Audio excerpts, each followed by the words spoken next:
Alrighty guys, welcome back to another LEGO set review from BrickByBrick, and today we have set number 75283. This is the LEGO Star Wars Armored Assault Tank, or AAT, from the summer 2020 wave of LEGO Star Wars sets.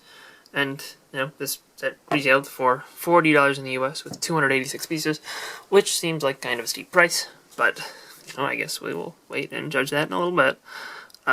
Does contain a new Ahsoka figure, which is going to be the big draw for a lot of people, including myself, to be honest. And it also includes one of the 332nd Ahsoka's clone troopers, which is kind of a cool thing as well.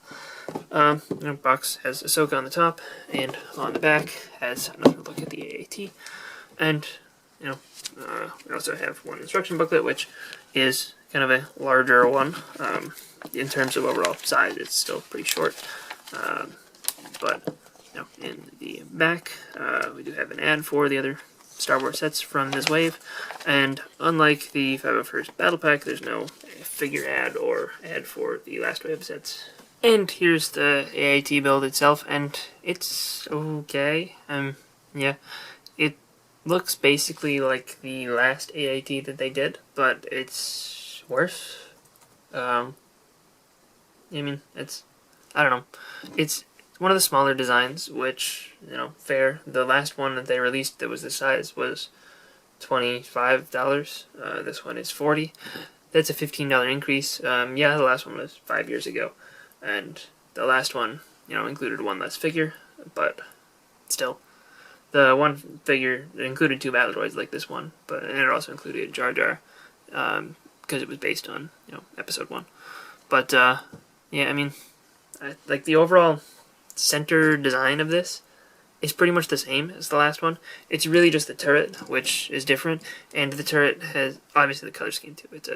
It's based on the Clone Wars, not based on the episode 1 versions. But yeah, it's, I don't know. It still doesn't quite feel right that it's $15 more expensive. The last one, I don't know if the last one had a little cockpit up here for one of your droids, but, your droid really has to fold himself up in there to fit, and, he does fit, though, so I guess that's a little bit to the set's credit. The turret is just way too big, though. It really should not extend further than there. Yeah, you can mod that yourself pretty easily, for the most part, by just removing this completely. And taking this off, but still, it's kind of weird. This, I think, is an improvement, but still not perfect. But it's significantly better, I think. You can raise the turret up and down. I guess I should probably fix it so that you are getting the full experience. But yeah, you saw how easy it was to mod it, so if that is something that bothers you, you can definitely fix it relatively simply. But there we go. That's fixed now. Look, I did it all live on camera. Turret can spin all the way around. Now, if you have a large enough space for you to spin around, because it's way too wide. I do have one of these fencing sword pieces and a little gray lever, some antenna on the back. Looking at it from the back, kind of ugly. Not really its most camera-friendly angle. These bits here can rotate up and down because they're on hinges. You can spin the whole thing around pretty easily because it's on those boat studs. Yeah, just 2 stickers in the set, so low sticker count. They're both the same on these 2x2 tiles. They look pretty good. And you do have some stud shooters, which are a tiny bit hard to access.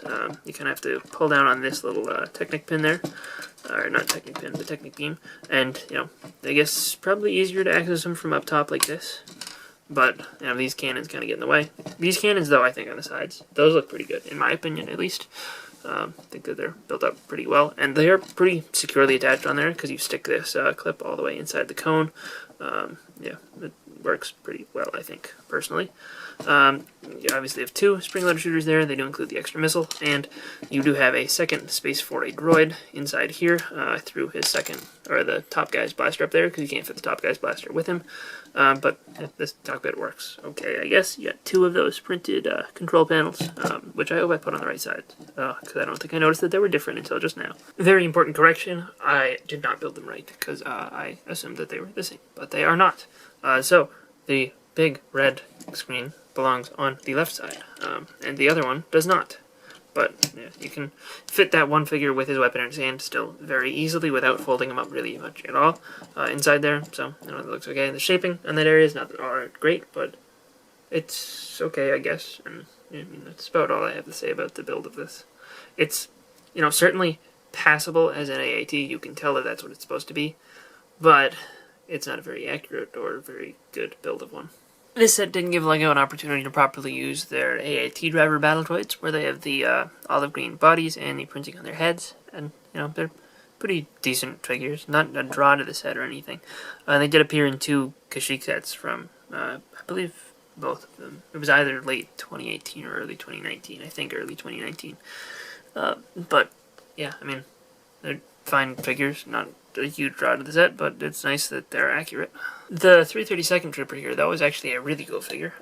It's only got an exclusive helmet. The rest of it is the same as the 501st Battle Pack figures, but that is a really cool exclusive helmet, and you know, definitely a really nice thing to get. It's based off of the Clone Wars Season 7, obviously, and yeah, it's pretty cool. It was heavily used in the marketing for Clone Wars Season 7, so, you know, it's definitely a cool thing, and I feel like it'll be pretty collectible if it doesn't appear in future sets.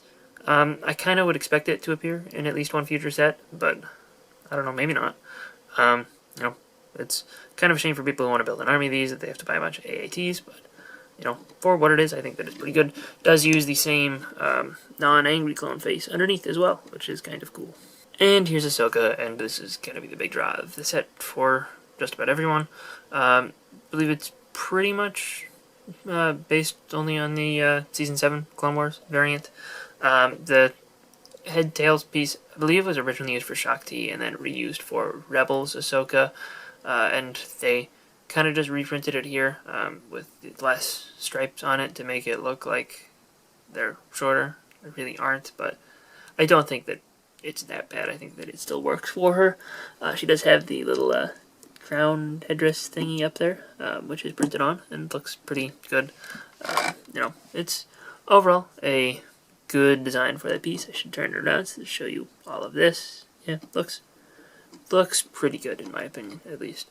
Face print for her is a non-Clone Wars eye face, which is a good thing. The Rebels one is printed on dark orange, so this that kind of does fit more with the style that the character has in Rebels. But it is nice to get a regular orange one with non-Clone Wars creepy eyes. The torso print for her is pretty good. Some good amount of metallic printing on there, and the leg print as well looks pretty good. She does have her 2 lightsabers, which is perfectly appropriate, and I've been relatively surprised if they didn't give her 2 lightsabers. But slipping this headdress head tails piece back on there. Overall, pretty good figure. Probably the main draw of the set for a lot of people, including myself, especially as the older versions of Ahsoka are pretty expensive, especially the Rebels version, which is the only other one with not weird eyes. Overall, it's not the greatest set, but it's got some really good figures, and normally, I wouldn't really recommend buying a set just for figures, but if you do want an Ahsoka figure, very likely it's going to be your cheapest way to get one. I guess you could bricklink one from the set, and at least while the set is on shelves, it'll probably be cheaper to do that. But, even then, it'd probably be, I think she goes for like $20 still, almost. Maybe not, but, like, if you do want both of the exclusive figures, probably just a better idea to buy this while it's still out. But, yeah, I mean, hope you guys enjoyed this little review. I don't think the AAT is absolutely, completely, 100% terrible. I think that it's still okay, and I think that kids will have fun with it regardless of whether or not it's super accurate. But yeah, definitely for adult collectors, the figures are going to be the really only good things. But yeah, hope you guys enjoyed this review. If you did, let me know in the comment section down below. See you guys all next time. Bye, everyone.